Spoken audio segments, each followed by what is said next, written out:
সিম card জালিয়াতির ঘটনায় বেলডাঙ্গা থেকে গ্রেপ্তার দুই ভাই, উদ্ধার ৩১১টি সিম কার্ড। পুলিশ সূত্রে জানা গেছে, গোপন সূত্রে খবর পেয়ে শুক্রবার বেলডাঙ্গার ঝুনকামোড় এলাকা থেকে দুজনকে গ্রেপ্তার করে পুলিশ। ধৃতদের কাছ থেকে উদ্ধার হয় ৩১১টি সিম কার্ড ও 4টি পুরনো কিপ্যাড মোবাইল ফোন। ধৃত আসিক ইকবাল ও বুরহান শেখ সম্পর্কে দুই ভাই, দুজনেই বেলডাঙ্গার মধ্যমপুর বিলধরপাড়া এলাকার বাসিন্দা। বেলডাঙ্গার এসডিপিও জানান, ধৃতরা এই সিম কার্ডগুলি বিভিন্ন রাজ্য থেকে সংগ্রহ করেছিল। এগুলি বেশি দামে তারা বিক্রি করত। এসব সিম কার্ড প্রতারণা চক্রে কাজে লাগানো হতো বলে দাবি পুলিশের। ধৃত আসিক ইকবালের নাম আগেও এই জালিয়াতিতে জড়িয়েছিল। কালকে অ্যাকচুয়ালি বেলডাঙ্গা থানার কাছে একটা খবর আসে যে দুজন ব্যক্তি ফেক সিম, আপনারা আগেও দেখেছেন আমার বেলডাঙ্গা থানাতে ফেক সিমের অনেকগুলো চক্রকে আমরা ধরেছি, স্পেসিফিক কেসও হয়েছিল।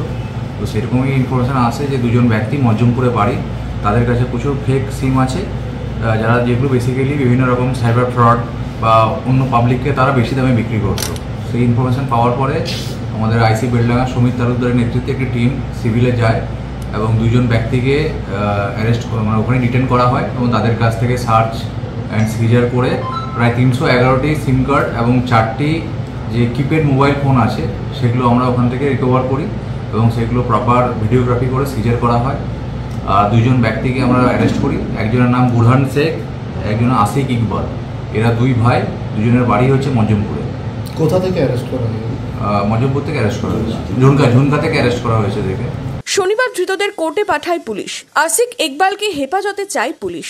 এই সিম জালিয়াতি চক্রে আর কারা যুক্ত তা ধৃতদের জিজ্ঞাসাবাদ করে জানার চেষ্টা চালাচ্ছে পুলিশ।